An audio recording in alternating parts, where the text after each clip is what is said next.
这是一片位于埃塞南部、临近肯尼亚和南苏丹的平原，太阳常年炙烤的这里，水资源极其短缺，地里根本长不出农作物。我对这里的第一印象是，这根本不是人类生存的地方，但事实恰恰相反，有20万不同部落的人口以一种接近原始的生活方式在这里繁衍生息，他们都有着不同的语言、文化和习俗。可能大家和我一样会感到好奇，为何这片荒芜的土地能迸发出如此顽强的生命力？为了一探究竟，我们开启了4天的部落之旅。欢迎来到阿莫河谷。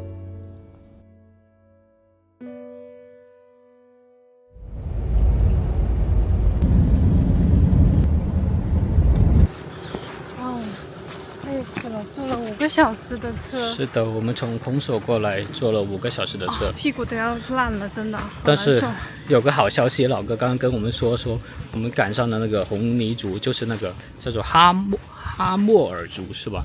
他们的跳牛仪式就是他们的成年礼，让我们现在赶紧飞快的跑去看啊！这里就是他们部落的领地了。来到这里才知道，想进部落不是一件容易的事。这里到处都长着比人还高的灌木丛，你能听到远处的音乐声，但你却找不到方向。这个老哥给我们带路带错了，他自己也迷路了。在这个荒山野里，终于找到地方了。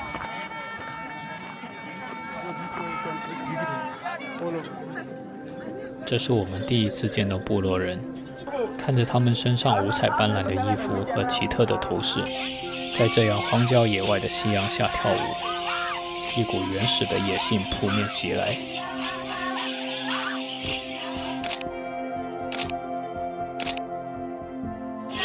这个呢，应该就是他们的那个热身的舞蹈吧。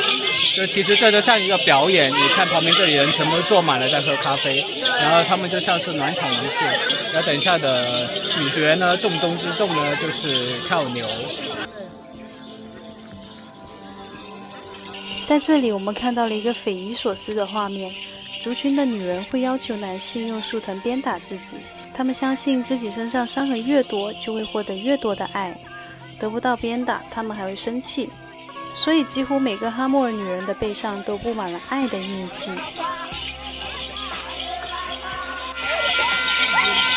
突然，他们吹起了号角，我们跟着他们一起转场到旁边的空地。部落里的男性开始抓住牛的头跟尾一字排开，而画面中间这个光着屁股的男孩就是今天的主角。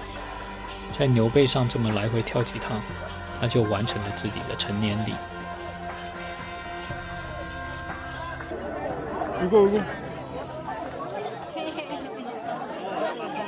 有牛屎。现在呢，我们就看完跳牛，看完这个仪式，还是挺震撼的。其实，在现场来说，就是文化差异上面的震撼。对，文化上震撼。这里的这片土地的这个夕阳真的是好好看啊！转过去给大家看。但是这个夕阳落得非常快，就是肉眼可见的速度就已经下完了。又来看一下我们住的酒店盲盒。这是个独立屋，这里全都是。今天住的这个是双床的，先来看一下这个大厅的环境，还有这个智能空调 LG 的，还有暖气呢，上面还有一个风扇。是的，它这里还有个他们民族的画。那我们要趁赶紧有热水把房间。是的，昨天没热水，真的我今天就感冒了。厕所，然后有热水，我们要赶紧先洗手了，拜拜。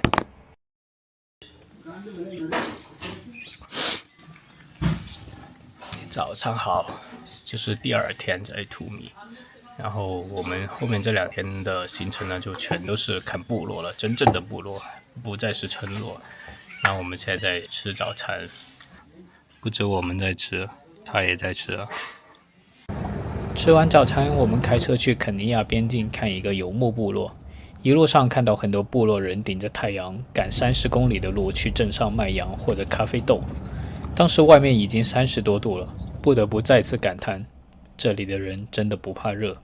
这是一片茫茫的平原，就是旁边全是灌木丛。我们开了估计有20-30公里，然后终于看到一个部落。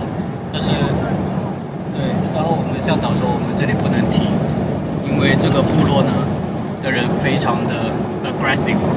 然后我们刚刚开过那个车开过，他们就朝我们的车扔石头，对，刚说完他就扔了一个很大的石头，吓我们一跳。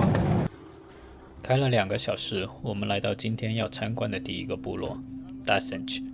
这个部落生活在埃塞和肯尼亚边境，他们会根据季节在2国间不断迁移，所以他们的房子都是用塑料和铁皮临时搭建的。部落里的女人都不穿衣服，所以这一集我要疯狂的打马赛克。说一下已婚跟未婚的女生有什么区别？没有穿衣服的这位就是未婚的，那么呢，她的发型是有点像有刘海的那种感觉，然后她是12岁啊，大家看得出来吗？然后左边这一位有披着上衣的呢，就是已经结婚的了，她好像21岁。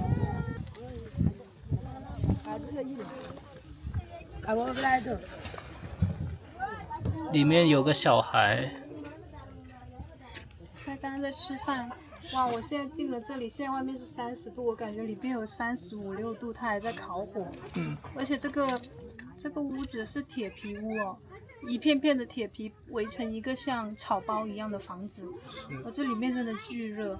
你拿着相机拍一下里面，这个口太小了，我背着包进不去。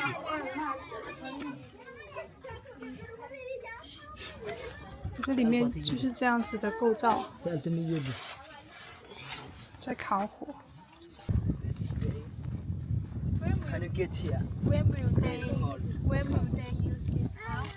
Hello. 冇挡住，冇挡住。Is it when people use it in summer?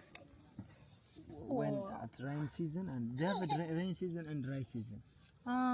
So when at dry season, all to depend with the omak, near of omak. I see. 他说，为什么会有这种草房跟那种铁皮房呢？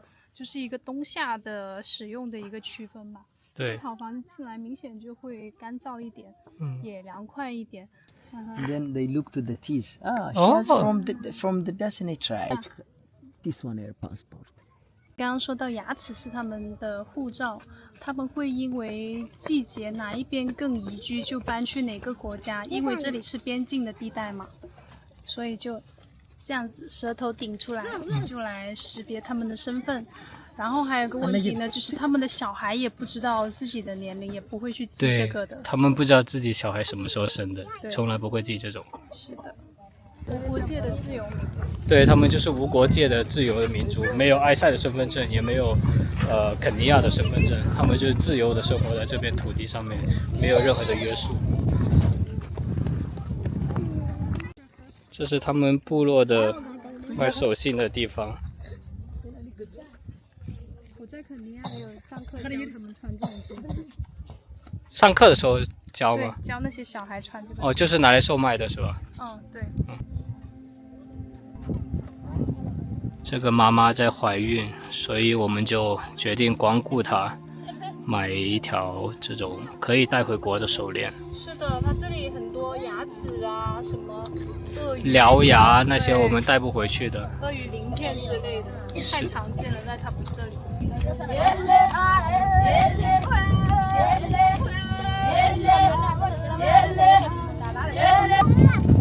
被围攻了，我都不知道他们在问我什么，就是了。你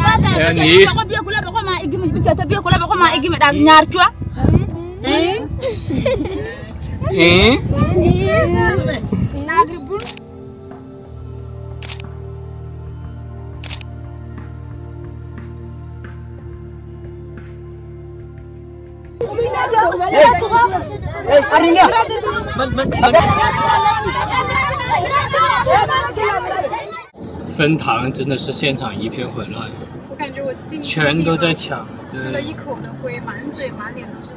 对，全都是灰。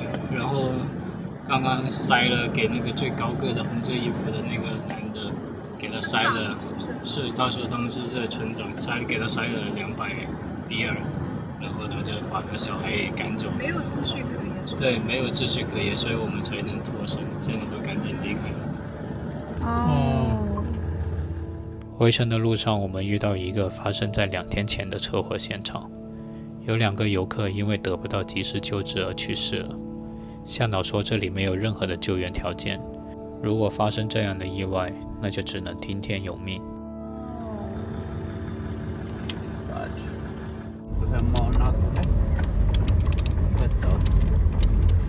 我们又回到了图米，然后其实图米它这里呢就是如果你来看部落，图米这个地方是个城镇，也是所有的部落的中心。就我们作为旅客来这里住或吃，几乎都是回到这里。然后我们现在刚吃完午饭，现在就去看一下图米这里最大的菜市场。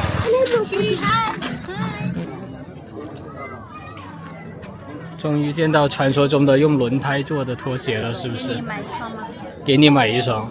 没有我的码的。这里其实能看到很多昨天我们看的那些红泥族的，他们部落里面的人过来这里逛菜市场，是吧？他们也是走过来，你看那边就有梅西的球衣。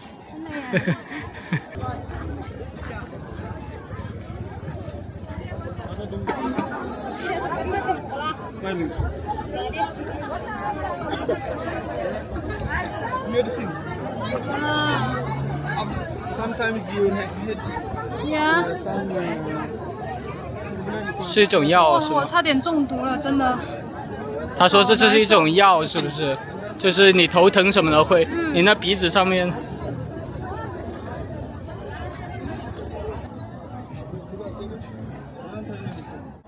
这个像枷锁一样的东西，原来是给他们当地女人第一个老婆戴的。对，那里还有一些尺寸很小的。看一下我的这个拳头。对，这么小。也是给，就是像他们同婚那样嘛。就戴在那个脖子上面。其实我们对，我觉得像靠着跟牛马似的。对，其实我们昨天也看见有女人在戴着。它这个是铁哦，但是应该是空心的，还挺重的。它下面还要带2个实心的。他们这里的木雕呢，那个身形呢都是特别的瘦长，其实就像他们这里当地人的身形一样，就是很高很瘦，女的都长得很高，应该都有。他们女的平均身高应该都有个1.7米多。大家知道这个是什么东西吗？给大家看看这里，还能猜出。对，就是一个椅子。不是这个，是那个。对，它也是个椅子，也是个靠背，是的，靠脖子。就是你就端出去，然后当地人出门都要端一个这个，你随时随地都可以坐在上面，然后睡觉呢，席地而睡的时候又可以当个枕头用，也当个护颈什么的。讲价。Wait.70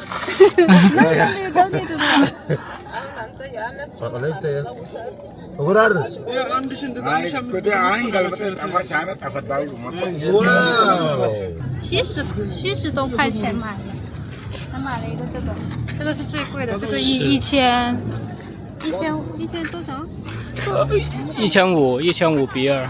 这个很有分量。这个差不多不到100吧，不到100块。这里买东西你一定要讲价，因为它这些东西明显就是卖给游客的。对，只有游客会买这种。对，只有游客在买这种，他们本地人谁买这个？他们看见我们就报高价，其实你直接砍2/3，他们还是有利润有钱赚的。对啊。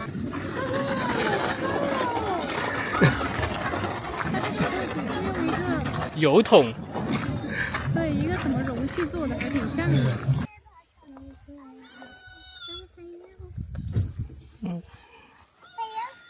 现在我们到了这个红泥族的部落，就是哈莫尔族。看这个小孩，这里住着265个人。小孩抱着小孩，小孩抱着迷你孩，这个可能就2个月大。天哪！是，现在来的时机真的是绝了。我们刚刚呢在酒店休息了2个小时，到了下午5点才出门。导游很有经验，他说现在这个时间才是最出片的，果然是。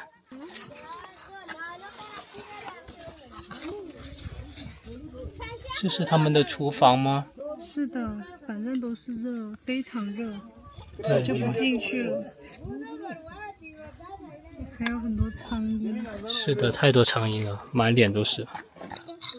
这个是牛油，然后旁边是红泥，然后他们呢就弄在头发上。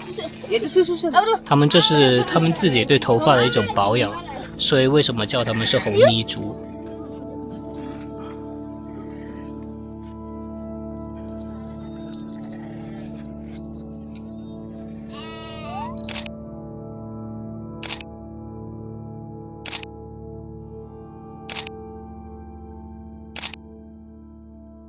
猜一下他们在屋子外面的床是怎么样的呢？看一下这个是什么皮呢？一张山羊皮就这样钉在地上，然后他们就在这里睡午觉。对，看一下后面的小哥就睡着了。呵呵。刚刚这个小孩在对着天上射这个箭，差点插下来，插到另外一个小孩头上。应该是他的姐姐还是什么的，被他抽了一下。赶紧拿个鞭子来抽，吓死我们了。非洲丘比特在教他怎么射箭。往天上射哦，感觉射得不高。去哪了？耶哒哒，耶哒哒！哇！天哪，我都不敢拍了，我好怕一箭射我脑袋中间。我试一下，这是拉满弓。好的。哎呀，我操！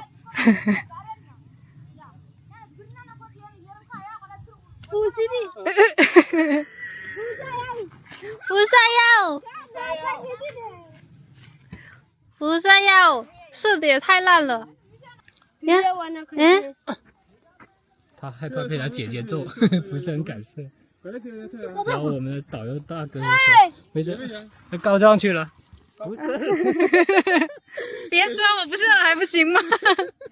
跟他姐姐告状了，不敢射，还是很好笑的。嗯，太好笑了。他们是特别怕他们的那个长辈，怕他们的那种兄长，就哥哥或姐姐。因为那个鞭子他们一般都是抽牛的。对，有没有发现其实这里的大部分都是女性，然后都是小孩，就是妈妈。对，好像看不到家里。对啊，家里好像都是没有男人在哎。对，不知道去哪了。然后其实呢，这里是红泥族，对，其中的一个小村落，只是说它的名字，那村落的名字不一样。对，他们其实对每个族呢，他们的群体还是挺庞大的，然后分散在不同的村落里面，每个村落可能就100-200人吧，不是很多。是的，是的，他不是说红泥族就只在这个地方，对，他们可能分布。对，然后呢，我们作为游客呢，参观的一般都是他们沟通好的村落，并不是说你想去哪里参观，想去他哪个村落参观就参观，因为他们也是要给钱的，要收费的，不然的话你没有这么容易进到来。对啊，他们不会还是对，还是很排外，有点野蛮的。又到了这个分礼物的环节，就是这个我们做不来，一定要交给当地的导游，让他们来做，不然他们就疯抢上来。我们现在赶紧散了，散了。对啊，不散了真的被他们围着抢，然后我们分礼物的那个导游还在下面，还在跟他们掰扯着，然后我们车先往外开一段时间，然后他再追上。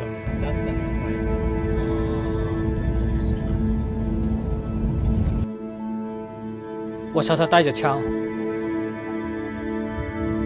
打在他那个嘴唇上面去。